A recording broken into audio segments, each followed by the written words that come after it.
আমিও অপেক্ষায় ছিলাম তার জন্য, কিন্তু সে এটা বুঝল না। একবার ফ্যামিলি প্রবলেমে পড়ে দেখুন, পৃথিবীর কোনো কিছু আর ভালো লাগবে না।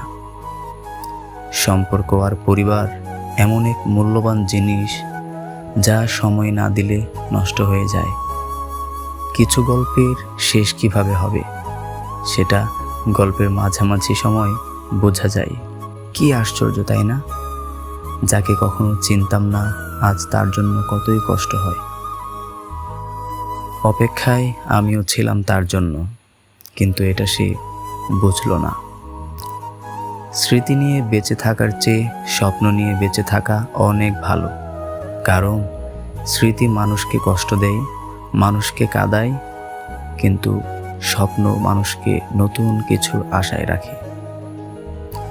থাকলে কাছে কে আর বোঝে, কিন্তু হারিয়ে গেলে সবাই খুঁজে।